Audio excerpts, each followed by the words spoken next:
क्षिति पावकी गगन अनल समीरा,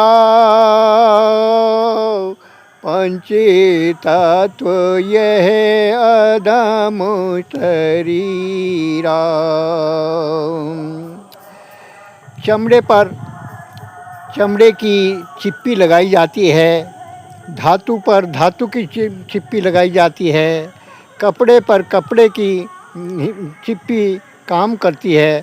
तो पंच तत्व से बना ये हमारा शरीर जो अग्नि, वायु, आकाश और पृथ्वी से बना है, तो इस पर उसी पंच तत्व से निर्मित जो हमारा आहार है, उसी से हमारा शरीर का पोषण होगा और वही हमारे आहार ही सबसे बड़ी चिकित्सा है।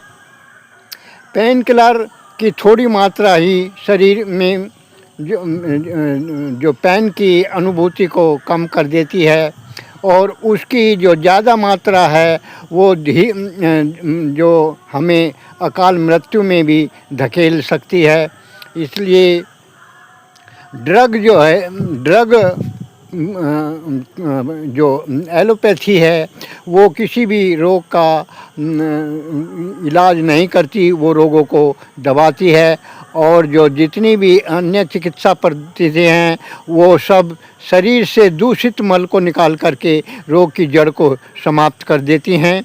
इसलिए जो चिकित्सा का सिद्धांत है वो रोग को दबाना नहीं, उसका समूल नाश करना है। यही चिकित्सा की सबसे बड़ी विशेषता है, जिससे कि हम किसी, जैसे कोई भी रबड़ है, उस रबड़ को हम कहाँ तक खींचते रहेंगे, एक सीमा में वो जो है एक सीमा में आकर के जब हम उसे ज़्यादा खींचेंगे तो वो टूट जाएगी। इसी तरह से हमारा जो रोगों को दबाने का काम है उसको हम कहाँ तक कब तक दबाएंगे, और वो यही कारण है कि हम दवा पर दवा देते रहते हैं और रोग जो है दबता रहता है, और उससे के बाद में फिर उससे ज़्यादा हैवी डोज दी जाती है।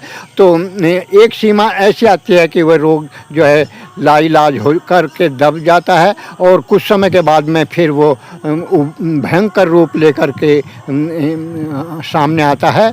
तो सही चिकित्सा जो है वो रोग जो हमारे अंदर जो टॉक्सिक हैं, जो विजातीय द्रव्य है, उसको बाहर निकालना ही है। इसके लिए हमें पंचकर्म का सहारा लेना पड़ेगा, जिससे हम अपने शरीर की सभी गंदगी को दूर कर सकते हैं। हमने देखा है कि लकड़ी है, लकड़ी को अगर हम ऐसे ही तोड़ेंगे तो बड़ी आसानी से टूट जाएगी, लेकिन जब उस लकड़ी में हम तेल लगाते हैं तो वो धीरे धीरे जो है लचीली हो जाती है। इसी तरह हमारे शरीर में जो विजातीय द्रव हैं, उन द्रवों को हम धीरे धीरे स्नेह के द्वारा और स्वेदन के द्वारा उसका शोधन करते हैं और उसे जो है निकालते हैं। वमन, विरेचन,